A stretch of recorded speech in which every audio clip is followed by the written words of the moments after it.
And we shared the school. Hold on one second. Sure. Well, let me just do the introduction here. It's Friday, January 30th. We are going to spend some time with the Vermont Housing and Conservation Board. They are responsible for a ton of projects that get completed within the state of Vermont. A lot of projects that would make it very hard for just the public to get done because of the vast arrays of problems that with a lot of these buildings that they're redoing. Face, but also the new construction. But I'm not going to steal any thunder. I'm going to turn this over to Gus Seelig, Executive Director of Vermont Housing Conservation Board. Welcome. The floor is yours, sir. Good morning. For the record, Gus Seelig, I'm the Executive Director, along with the Chief Executive Director of the Housing and Conservation Board.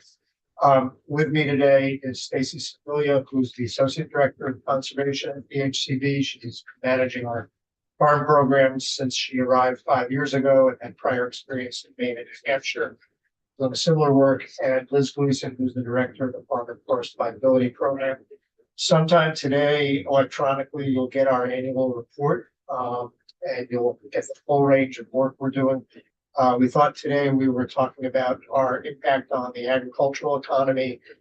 We would be happy to come back to talk about housing work in all of your communities. We'll touch on that briefly today, but not in any detail. And we've also, as you'll see in we'll have one slide on housing. But as you'll see in our presentation, we are in that part of the small workshop or tool. We have developed over the last 3 years of programs specifically for farm worker housing. Well, the other bodies, committees invited us in to talk about that specifically, and we'd be happy to go deep on that if that's of interest to you. I'm going to give a broad overview, but I would say in terms of agriculture, and we are acutely aware, and I ran into a colleague the other night in the community function of the current problems that are going on in the dairy industry that I'm sure you're hearing about as a committee, and the struggles that are going on there.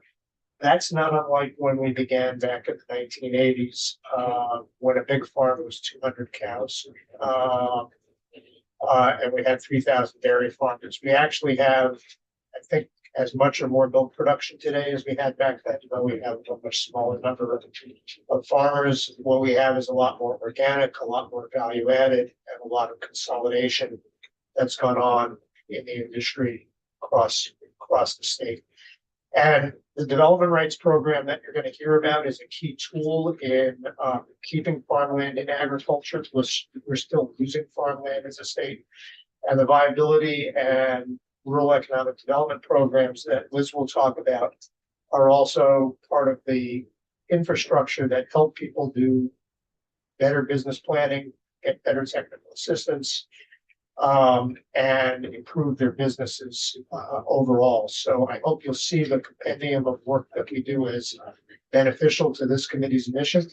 And I guess the other thing I just want to say is we've had a long history in this room. Our programs actually, legislation began in the ag committees back in the 80s, and the two programs Liz will speak to, the chair's predecessor, basically helped write the legislation that created both the viability program and the rural economic development initiative. So as you have thoughts and ideas, we don't think we'd walk in here with all the best ideas.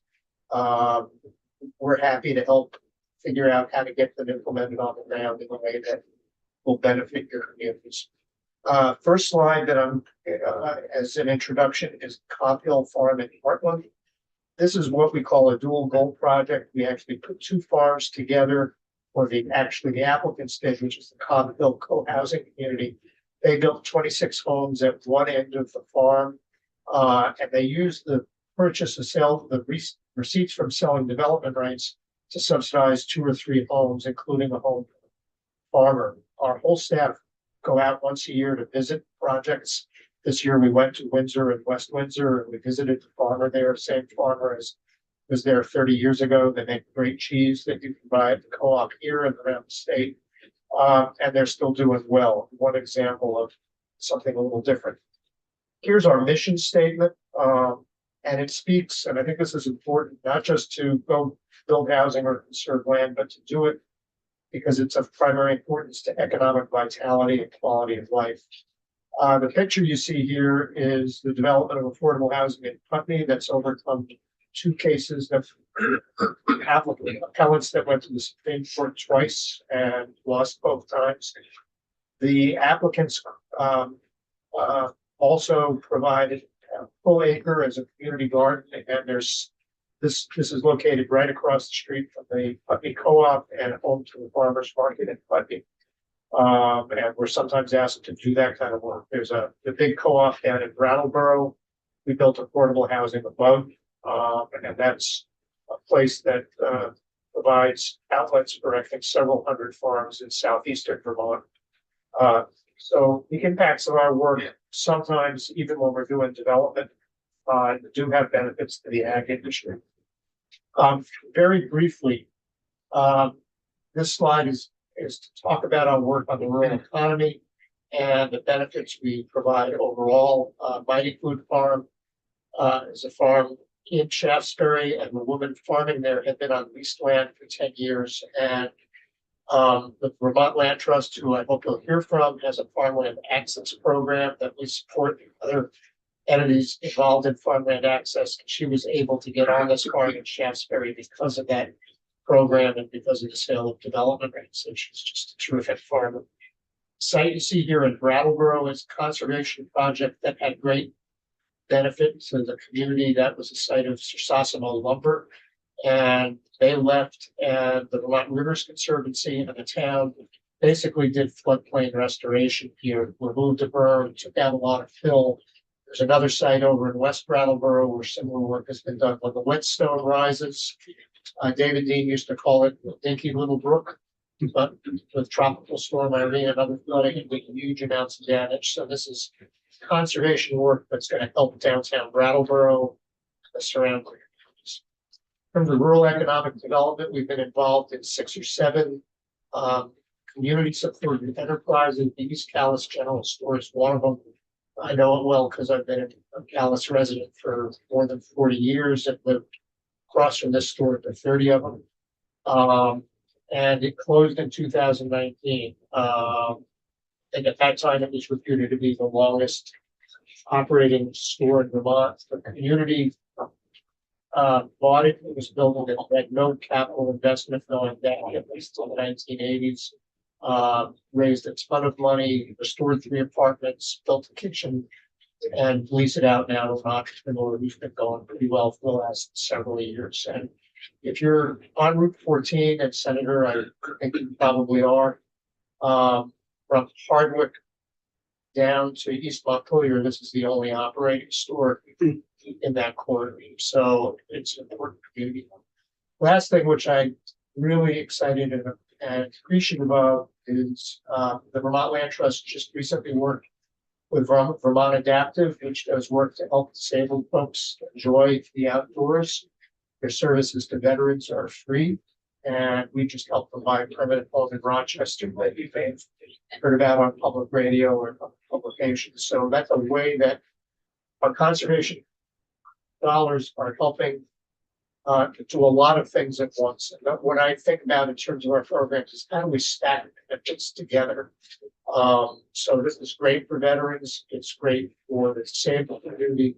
There's a conservation component, and on their campus will be housing for people on an 18 acres out of 150 that will be housing and other kinds of facilities for people who are working to get back a piece of their lives to enjoy the outdoors, and especially that it's just really heartwarming work. This is the one slide on housing. You have been enormously supportive of our work. It includes the full range of home ownership, rental development, manufactured home communities, as I mentioned, farm worker housing, shelter. I have 4 projects to help aid at covering recovery and providing recovery residences around the state. 2 are in Bennington. I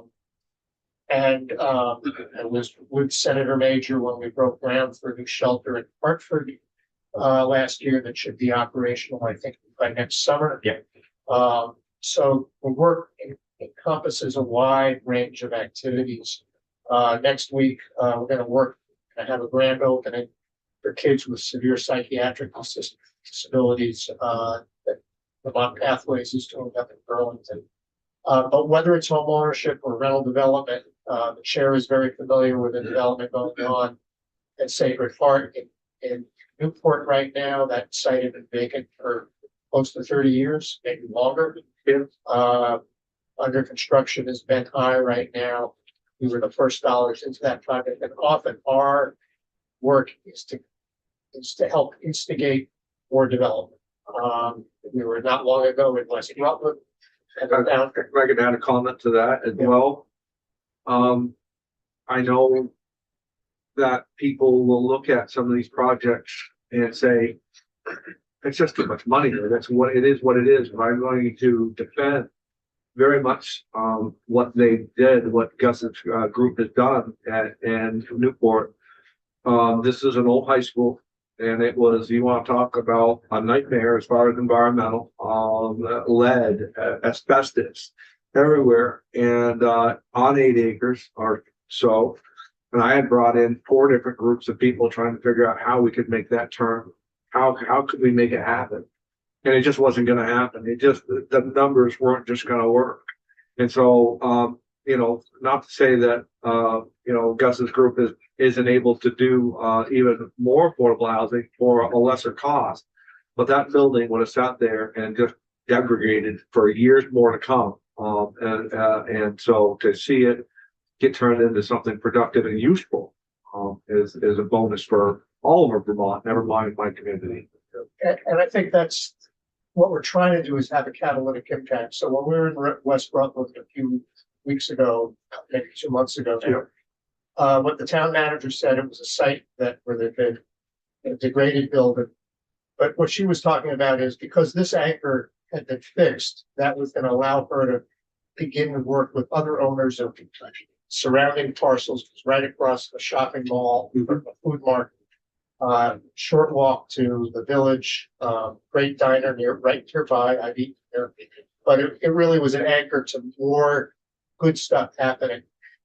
In Middlebury right now, there's a developer who is developing a 250 unit development, mostly single family. We're involved in 6 of those homes and the multifamily rental as well. And that's catalyzing more development. We've been in the St. Albans TIF district for 150 out of 270 homes being built in that district. So we're always trying to have a catalytic impact that's positive on the community. And I would say, though, anything you do in housing costs way too much right now. The average investment that we're making is $80,000. What we're trying to do is help developers leverage other money, sometimes private equity, sometimes federal grants, sometimes loan dollars. In some situations, you'll see that we're up $150,000 to $200,000 unit range. But when you hear that it costs $600,000, we're not putting all those dollars into your dollars, state dollars. We're using the state dollars to leverage other money. With that, I want to just say, before I turn it over to Stacy, that there is a huge opportunity across Vermont to do more good rural community development, to do more housing, to do more farmland conservation across the state. What we hear from your constituents is we don't come up with the ideas in the communities.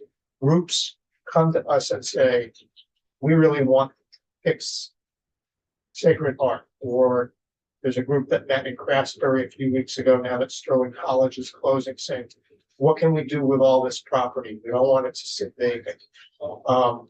In a community like the Upper Valley, where the pressures are so high, we're really looking to groups there to tell us what do they need the most. The last thing I want to emphasize is, in our statute, you gave us this responsibility to make investments that are going to last. They're not 10 or 20 year investments. We visited the historic homes of Runnymede, which we helped redevelop 3 historic buildings for elders back in the early 90s. And they were all in great shape when we visited this summer. So when you do stuff short term, that's great today, might be great for 10 or 20 years, but if it gets flipped, to market rate housing, then we all have to replace it. And that's true of our conservation work as well, that we're making investments that will last through generations. Vermont Adaptive will always have that home. If they someday aren't necessary or go out of business, then we'll find a different use for that. We recently converted the Boy Scout camp to a different kind of camp over in Benson, Orwell. So with that, I'm going to stop talking and turn it over to Stacy. Thanks, Gus.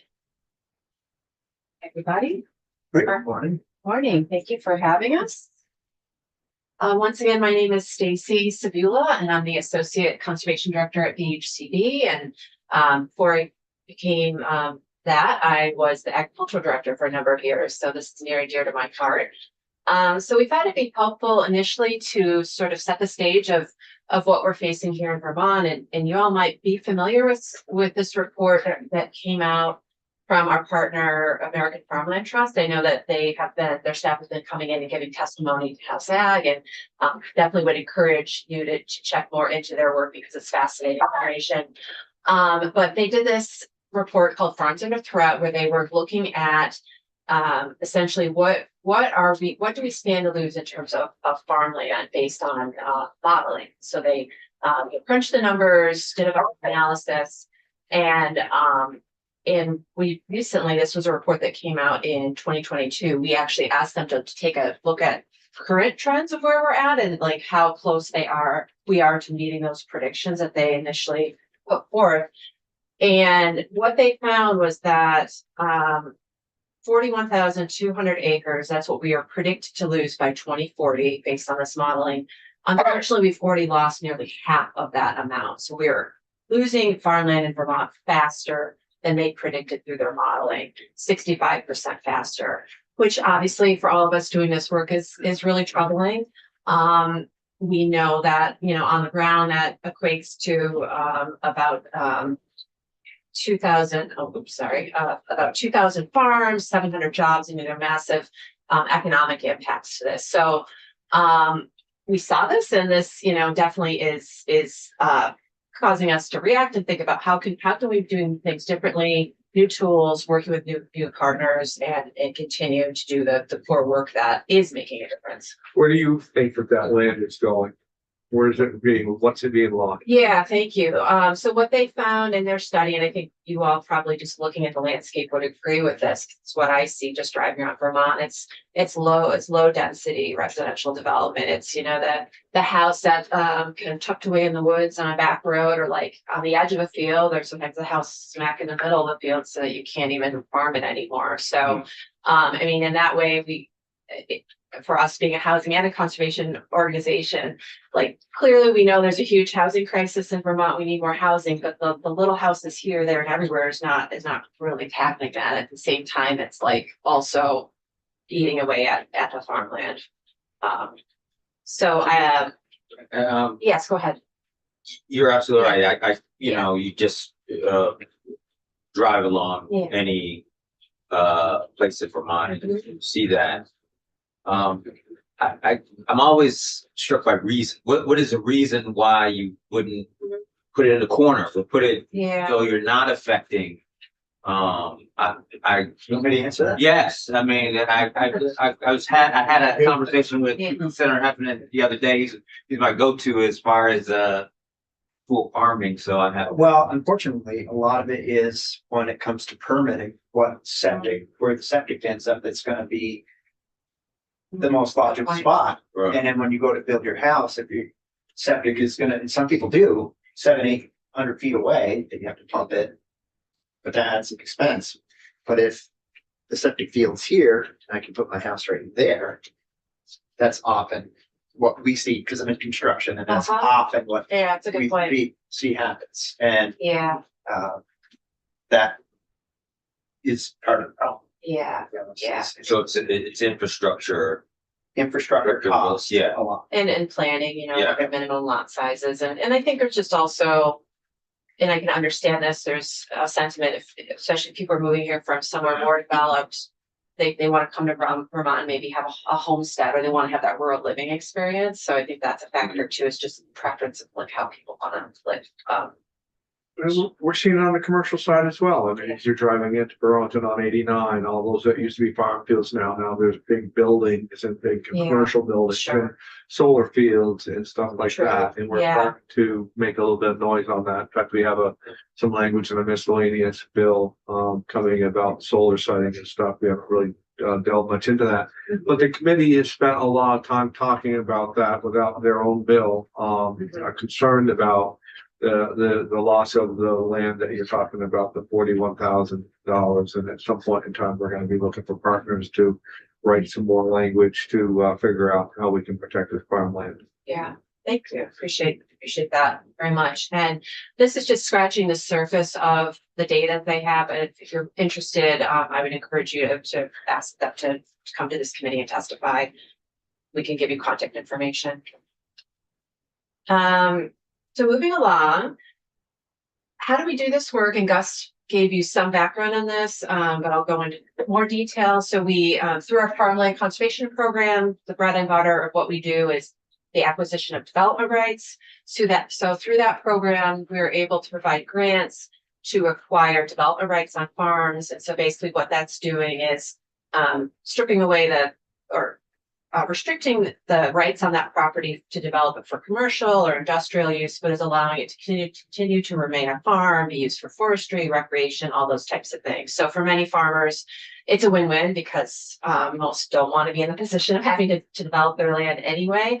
And in many cases, it's allowing them to transfer the land to their kids or to an incoming farmer if they don't have a successor. So it really, in many cases, is a lifeline for that farm operation. And I'll talk more about that in a minute. But we also, and Liz will share more about this, but we have a wonderful farm and forest viability program that's also crucial with a lot of our conservation projects, where they're coming in and providing business planning support, succession planning for these farms and helping to keep them more economically viable.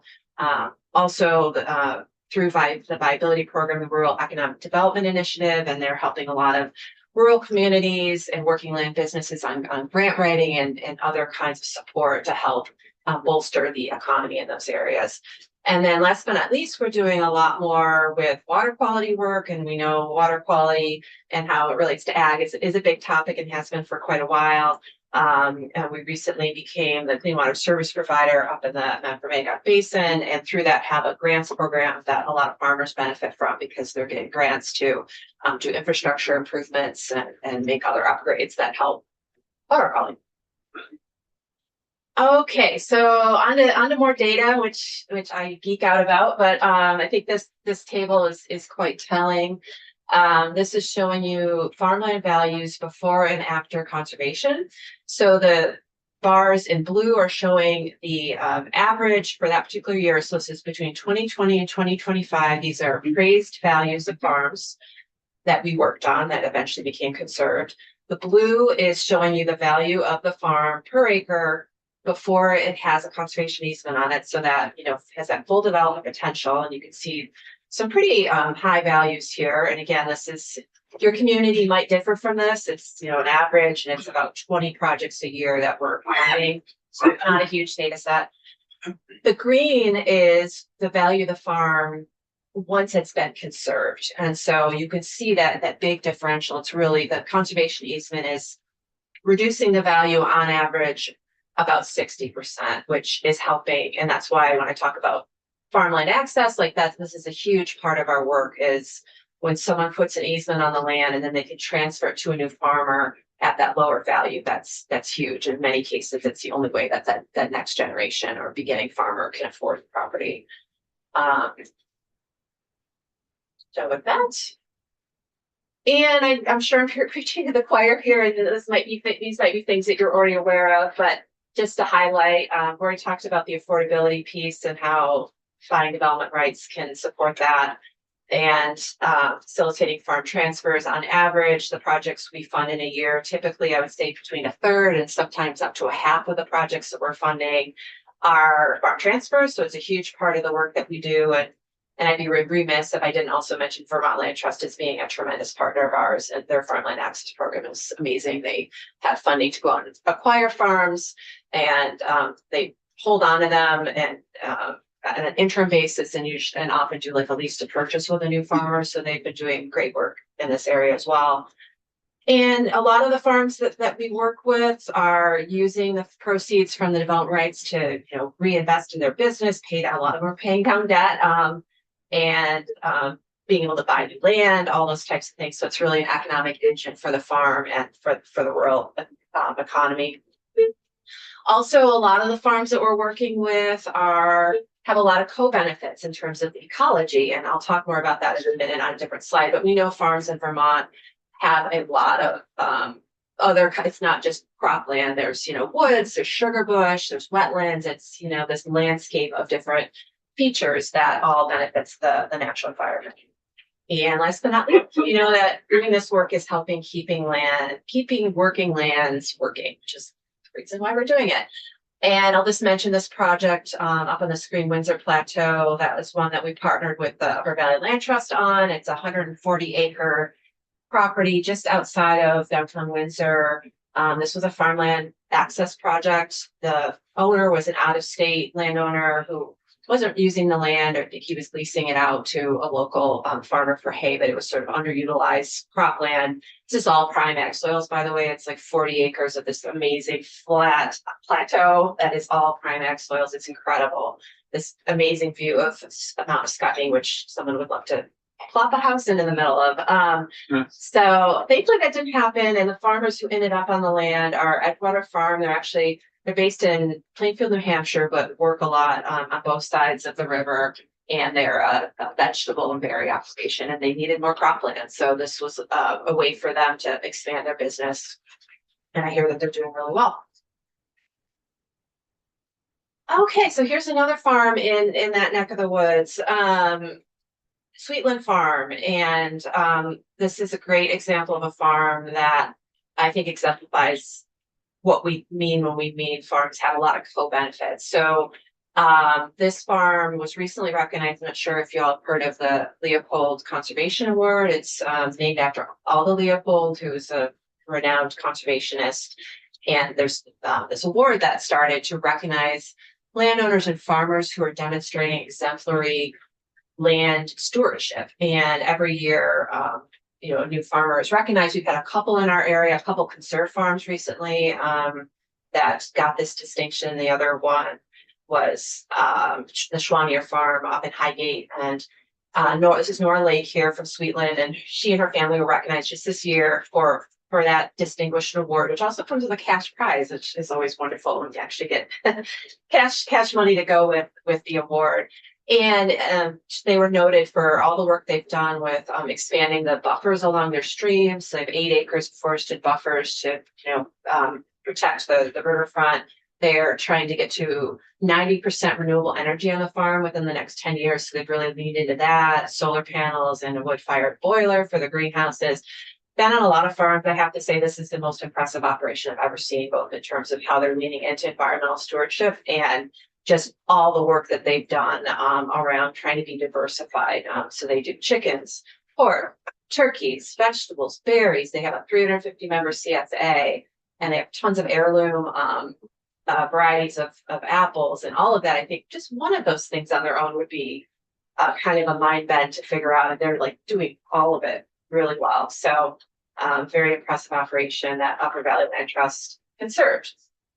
Stacy, if I could just interrupt for a second, and just say we visited this farm about 5 years ago, and Liz's program, the viability program, has worked with it. At that time, this woman was really struggling, and we'd also visited the shelter that day. And what she said to us is, "My husband doesn't want me to work so hard, so that people can work this hard for people to get the best tomatoes in the world, and we lose money."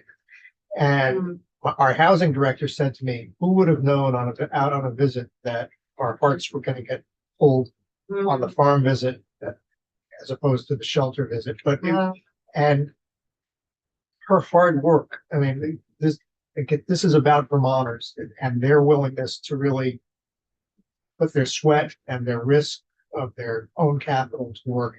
And how do we partner with them? And it's been a combination of a bunch of things that have helped make her successful and win this highly prestigious award as a great steward of land. So just really moving story. The other thing I just wanted to say as a kind of background, when we began, as I said, in this committee room, close to 40 years ago, lots of people said, cynics said, all this land's going to grow up to pucker brush. Why are we doing this?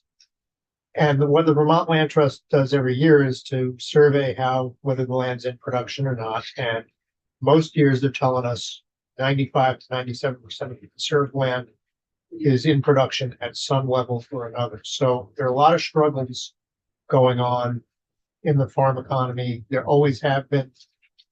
We want to make them better, but I think Vermonters really see the value of living in communities where you can buy local food. It was not long ago at the height of the pandemic that a lot of us, when in the early days when we were afraid to go to even be in a grocery store, we'll go into our neighbor who buy some chicken or pork chops or whatever out of their freezer. And I think we really want to support that kind of work. And that's exactly what this woman is doing for her community.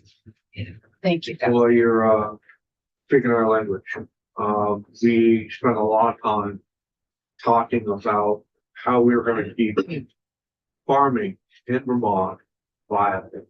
And it's not starting out as a large farm operation, it's starting out like this. And they've got to get a toehold and they've got to get started. And, and then quickly after that, there needs to be some form of help because you can only go on your own energy and what limited resources you have for so long before you start to lose everything. So thankful that you folks went in there.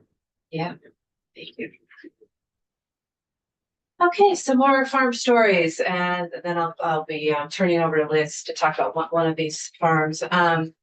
So this, again, like I said, we work a lot with projects that support farm access and transfers in different forms, and have a number of those over the years that are, I think, really exemplary. So we've got the goat project in Bennington, which is Becca Naus, and she had bought this land about 10 years ago. It's about, I think, 80 acres or so, and had a small herd of goats and was doing some soap making as part of that, and wanting to expand and do cheese making and be able to really fine tune her business. And so she worked with Liz's program viability team to come up with a business plan and do some financial planning and other things that helped enhance her business. And then another big piece of it was selling the development rights on this farm through Vermont Land Trust, which gave her money to put back into her business.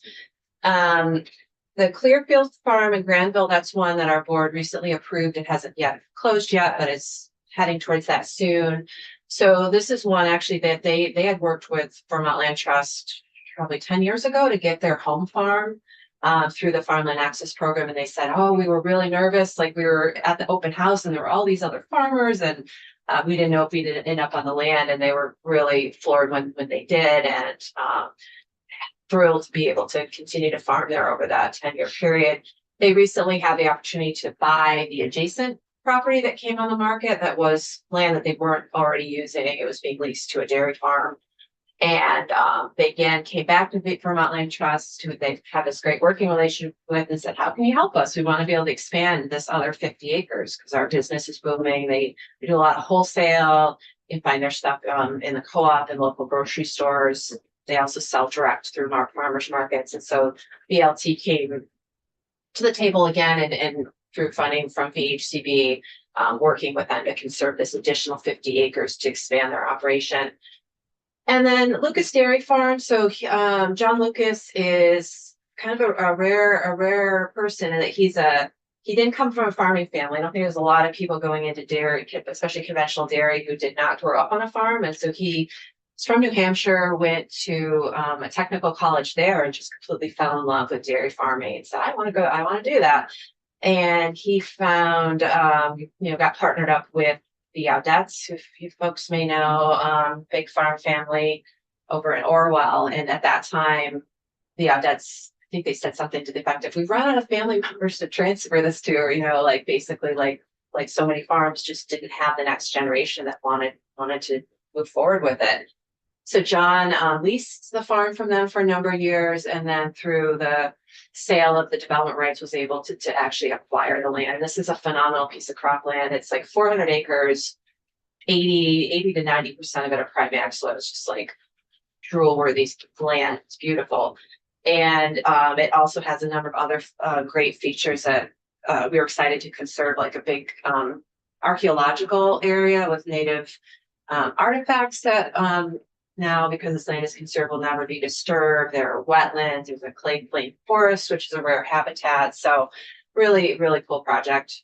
And then the last resort farm, I have to admit, I don't know as much about this one.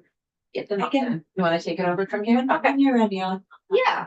Yeah. I really think that covers it from my end, unless there are questions. Thank you. Okay, thank you. Great. Morning, everyone. Good morning. Morning.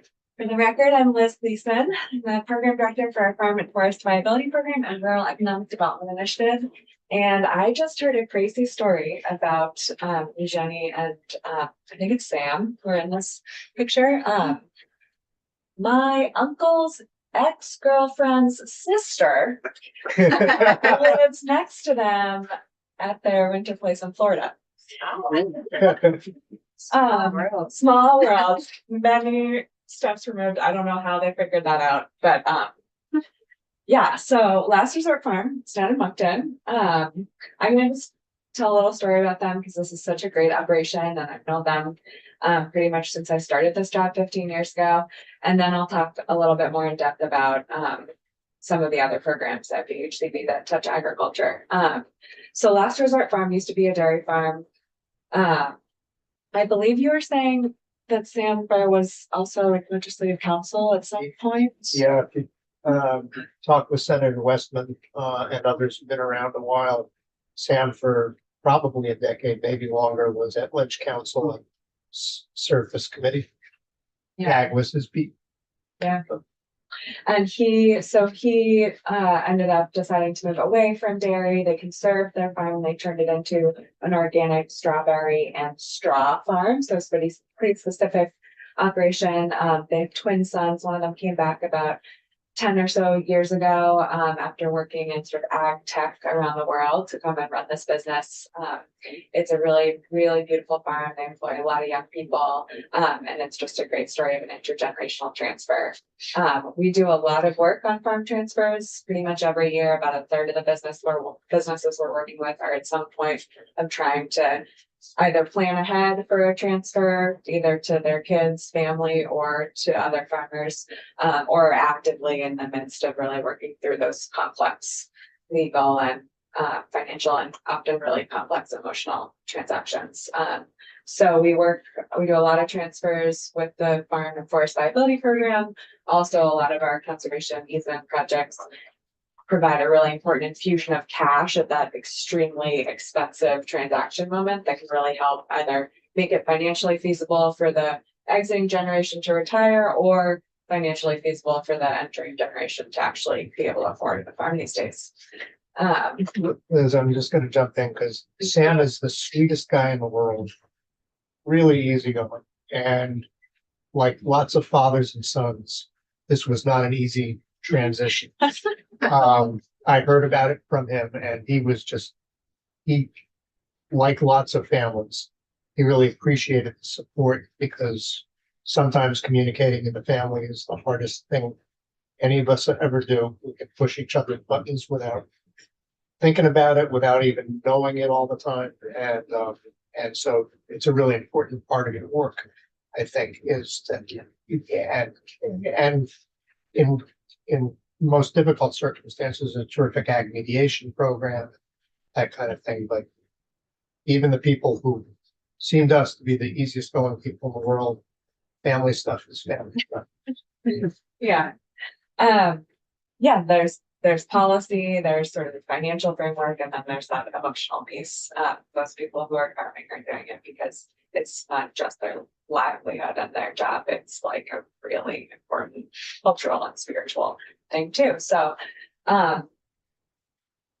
it is a really big deal, and we're so happy to be working with a lot of these projects that end up succeeding. So the Farm and Forest Liability Program was created about almost 25 years ago. We've been doing farmland conservation for 15 years, and we're seeing a need for another sort of mechanism to help. Basically, the point of this, we're a small business development program. Here at VHCB, we do really individualized one-on-one technical assistance to build management skills with farm and forest businesses. Generally, people come into our program when they're a couple of years in business, they've gotten a little bit of their feet under them, they have some data on what's working, what's not, and they really need to build their skills up around management. Basically, the farm and forest economy is it's so tight, it's such a sort of global market. You really need to be a good manager, a business manager these days in order for it to all come together. You have to have the production skills, you have to have the right land and infrastructure, and you have to be able to make really conscientious management decisions. So I'll talk a little bit about the structure of the program, but I just want to say a little bit more about the impacts first. So like I said, this is a small business development program, and it's one of the biggest working lands business development programs in the country. We are really well established. We have some of the most consistent and supportive funding environment that comes down through the Vermont legislature to do this work. Most other programs in other states are having to change their programs all the time to chase funding, like don't have consistent or sufficient funding to really be able to get into the details with farms and other businesses. And basically, because we have this really stable program with sufficient funding, because of your support, we are able to work really in depth. Last year, we worked with 110 businesses really in depth, and funding from the legislature, from a congressionally directed spending award, and from some other places also led to another 100+ people being getting more lighter touch support, whether it's classes as you're getting your business started or anything like that. And we have really proven results. These, what you see down here is really the economic indicators that we track. We also consider this to be a program that works on quality of life as well.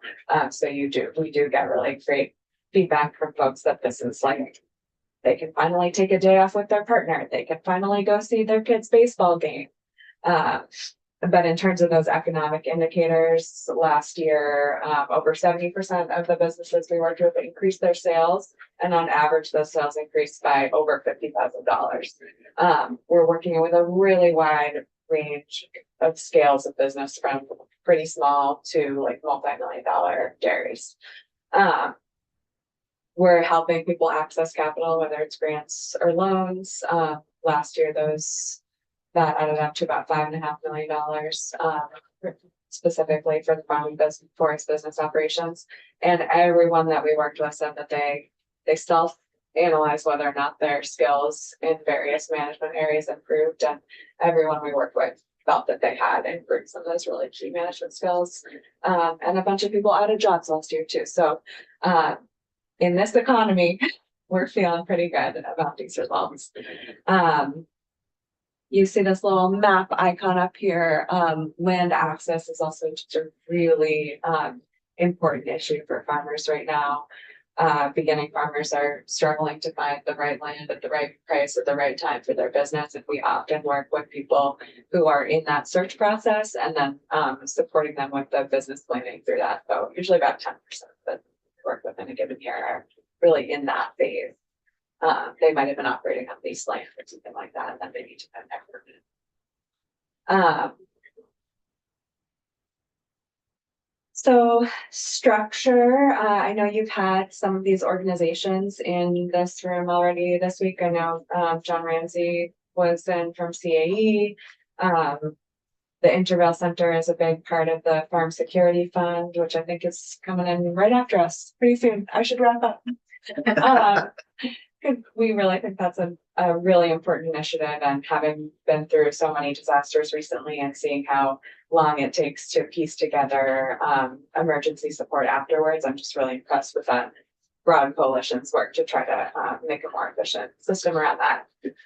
So we partner with these 5 organizations up top to do a This collaborative program model, the Farm and Forest Viability Program, is a really specific program that farms enroll in at the right time for them. And then we also know that people need all different kinds of other support. So we also partner with other organizations who are delivering other technical assistance too. I'm going to breeze through some of this because I want to get to questions and I want to make sure we have time for ready. Please stop me at any time if you have any questions. Just a couple more examples. I want to talk about dairy a little bit right now.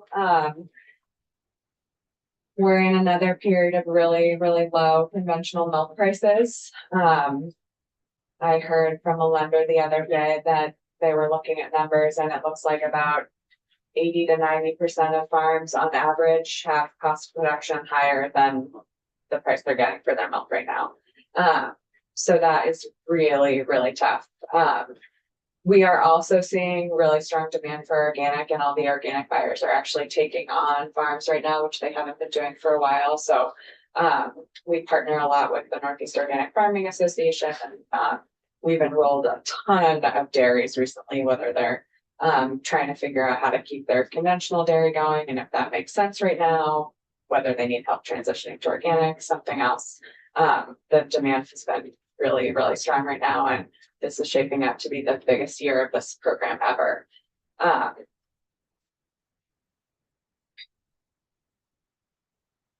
Just quickly touching on the forest economy side of our work. We added forest, about 10 or 12 years ago, in an effort to sort of align with, for example, the Working Lands Enterprise Initiative, and just recognizing that a lot of our farms are also forests, and that a lot of the issues facing the working landscape are similar, whether you're a farm or a forest business. These are a couple examples. Morgan Maple Works up in Morgan. We worked with them on business planning a couple of years ago. Bestwood Custom Sawing down in Putney. It's a small local sawmill. We're losing a lot of our sawmills right now, so it's really exciting to have this one working to grow. They do one of their areas is that they saw up a lot of black locust, which grows locally and is extremely strong. So they're using a lot of like local outdoor recreation projects, like trail projects. So you have these small nonprofits working with a small sawmill for community projects, and it's just a really great community enterprise. We, in addition to our business planning program, we run a couple of grants. One is a water quality grant program that's sort of funded separately with bond dollars every year to help work towards the state's clean water goals. We have our implementation grants, which help people who have recently done business plan implement that plan. So for example, Lincoln Peak Vineyard here in New Haven, we help them. This couple just bought the business about 1.5 years ago. They needed to make some really major investments in the infrastructure and the processing. So we helped to pay for some wine, like grape and wine processing equipment, including this beautiful stack of crates that you see behind them that they're so excited about. We're working with more and more vineyards, and this is a really neat one. We started working with them when the previous owners were trying to potentially sell the business to their kids, who decided not to do it. It went to a different owner who decided not to do it also. And all of a sudden we were almost going to lose this really amazing vineyard. And this couple who had been working in wine in California and I think New Jersey moved up here with their kids and really got this business back off the ground. So it's really exciting. Any questions before I move on to the Rural Economic Development Initiative? All right. Really excited about the work that the Rural Economic Development Initiative is doing. We call this READY, created in 2017. The idea was that we had all these small communities who had really amazing ideas for great projects that would help community and economic development in their town, and they just didn't have the capacity, whether it was time or skills or municipal staff, to actually draw down the dollars they needed to make those projects happen. So obviously that's something that BHCB does in a lot of different ways. We help bring down dollars for housing, for conservation, for farms. we had been helping farmers write really complicated, 100-page long value-added producer grants from the USDA for years, and we've been helping small communities for years. And this program helps bunch that together. We work with, for the most part, communities under 5,000. We're trying to do really important community economic development projects, working lands projects, historic preservation, outdoor recreation. Those are some of our focus areas. We also do a lot with childcare centers because we really consider those to be critical drivers of small town economic development. So this is the Norwich Grange in Norwich. This is, I think, an opening that they had. This is both a historic preservation project and a rural economic development initiative project. A group of volunteers came together to say we really want to save this building and we want a community gathering space. And Ready helped them pull together the right funding streams to actually make this happen. So still a little ways to go is my understanding, but it looks like they had a bumpin' party this summer. And just a couple more examples from Ready about funding we've helped pull down. The Alice Ward Memorial Library in Canaan is a really amazing little tiny old library that needed some major infrastructure investments in order for it to be accessible to people using wheelchairs or needing other mobility help. They needed to invest in some of their tech, big projects to help the library. Question there. Yeah. How do you get a payback on something that is like the library? I understand some of the others, but like the library, so was that coming back from the town? It's not so much about a payback.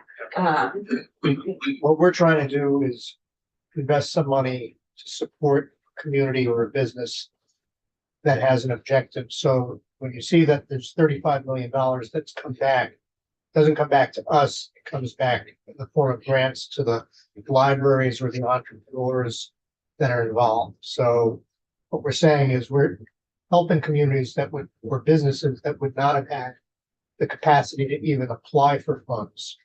I think the library is a great example there. So that is just usually a grant that is given by. We'll use a small amount of money to hire a grant writing consultant who then works with the client town to help draw down much larger dollars. All right, so you providing the service of grant writing to take it from the Fed government or maybe the state or even a nonprofit.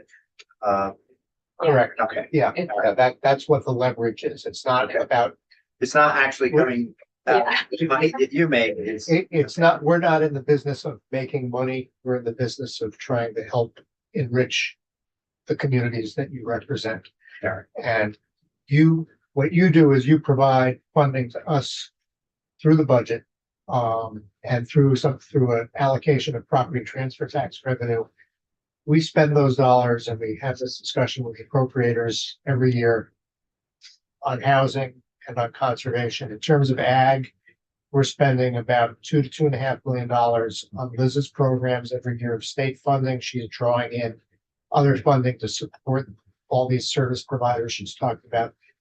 In case the program Stacy was talking about, development rights program, we spend about $5 million from that tax allocation, and we're getting matched dollar for dollar. It's the feds through a federal farmland protection program, and we're sometimes getting local money, bargain sales, also to leverage the dollars. So there is leverage happening, but it's not about, we're not a profit-making institution. We're a quasi-public arm of state government trying to help your constituents do what they want to do.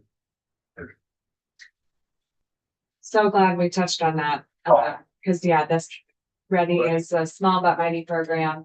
So we're doing these small technical consulting projects in towns that's really helping draw down for those towns or those working lands businesses the dollars that they need to do work in the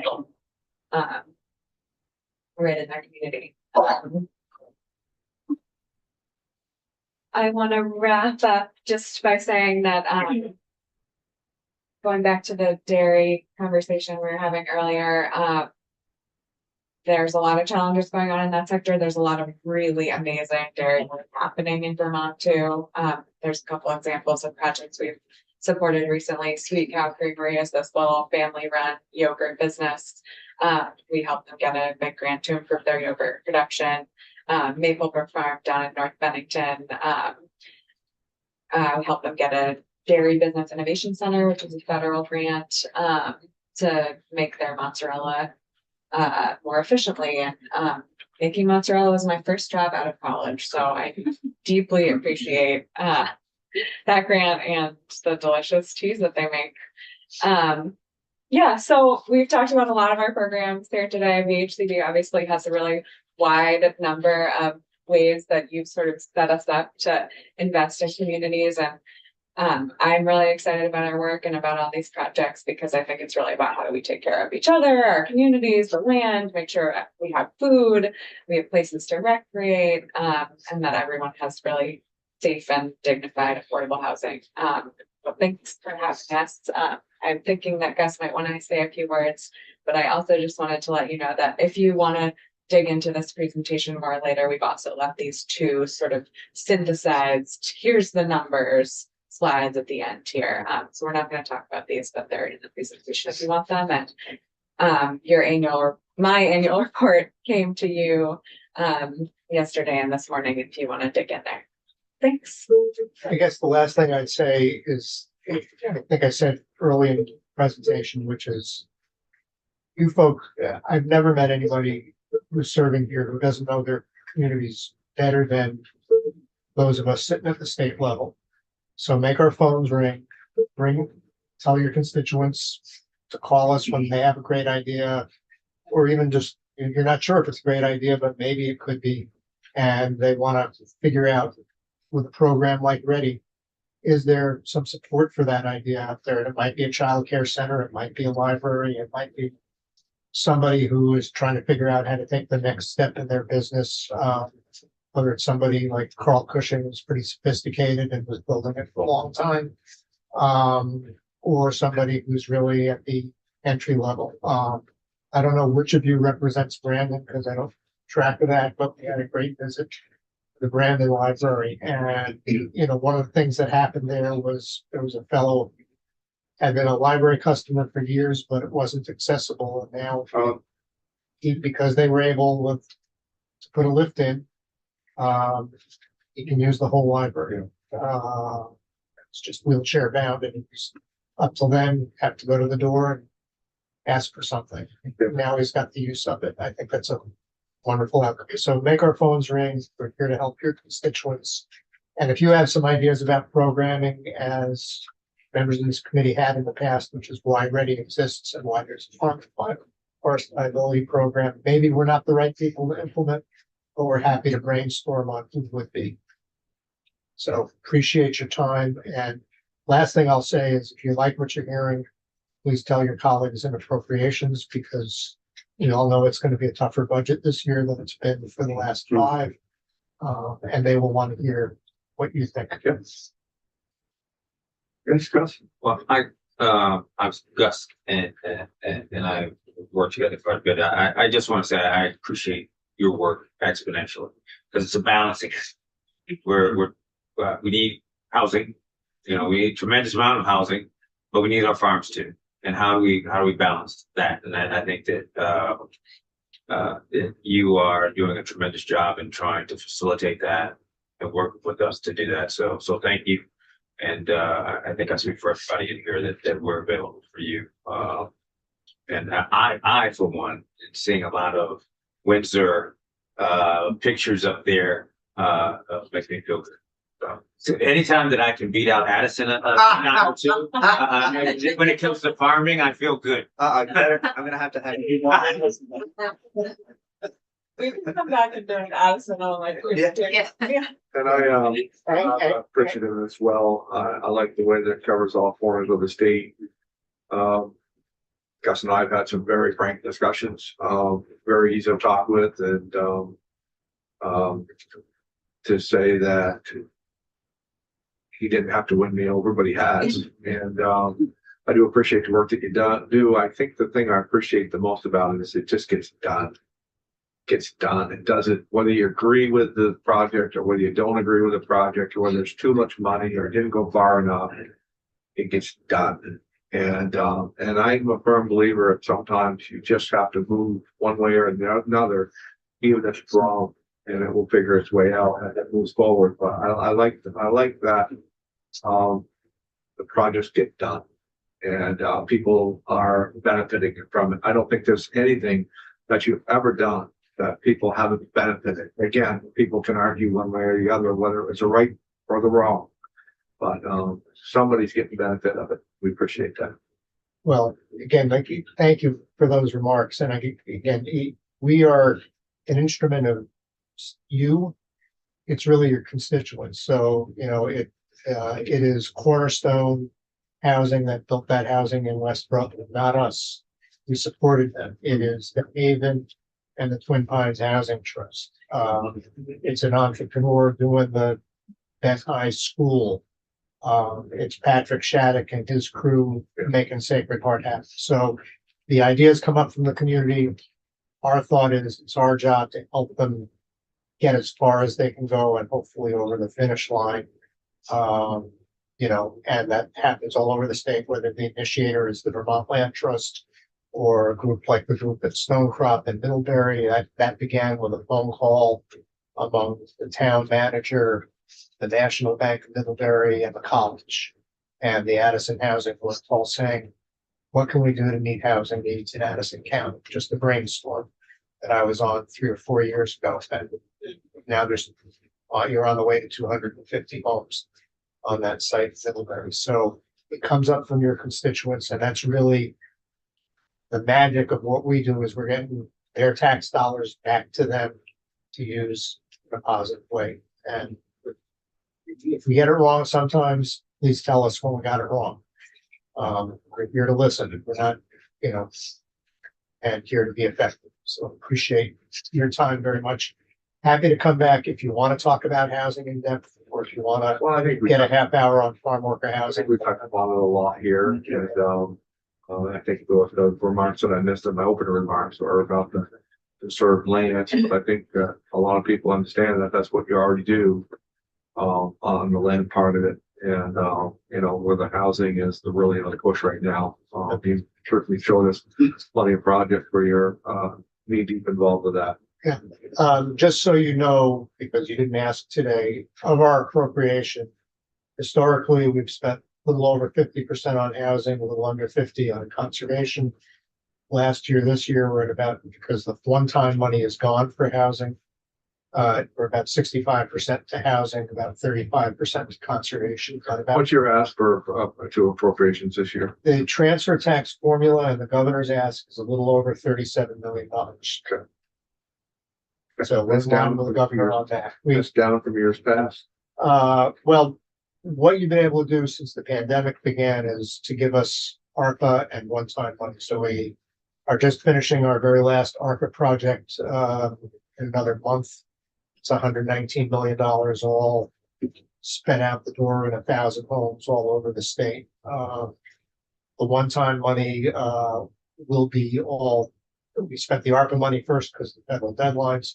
The one-time money will be all committed before this fiscal year is up. There's about 2 million left to be allocated. Question on that. So you knew it was one-time money. So and it was a boatload of money that you got. But did you always keep in mind that it was one-time funds, and that, like some other things that have come through the State House, we started this, we need to keep doing it. Well, Did you realistically, when you were sitting down looking at that, it was just one time? I think the rationale for why to put it into capital projects is that, and we do get a little funding out of the capital budget as well, is that when you invest in a capital project, then it's done. So it's your choice about whether it's gonna get allocated or not. I would say to you, and I've said to other people across the State House, that if we are going to meet our housing needs, the current budget is not adequate to do that. We will continue to attack it incrementally as best we can. So I view it as a policy decision for you and the governor to work out of Do we want to continue to invest more because the returns that you'll get and the needs that'll be met should be met? And what we are committed to do is to spend the $37 million that is in the governor's budget as effectively as we can. It's not enough to meet all the state's housing needs, which is a much huger proposition, but we'll do the best we can.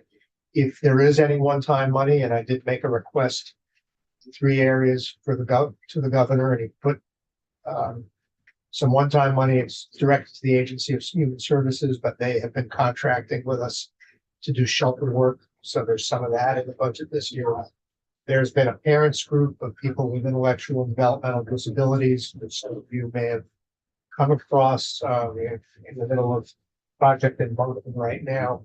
That will continue to be active, and there was a report that you asked them to do last year, and they've recommended ongoing funding because there's a little over 600 Vermonters who need housing from that group.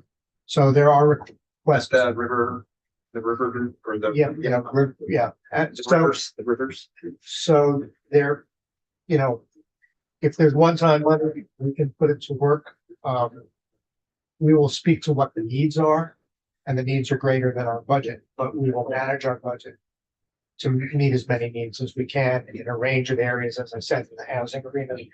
That will include the need for more recovery residences because we have a real struggle with addiction in Vermont right now. That will include more shelter capacity, will include more home ownership, will include more rental development that we hope is going to have the catalytic impact that I've tried to describe in my opening remarks. But yeah, once a one-time project is done, it's done. Well, thank you. We could be here all day, but that's for another time, as you said. We got the groups are coming in. We've got a 5-minute break, and we'll get right going again. Thank you. Thank you.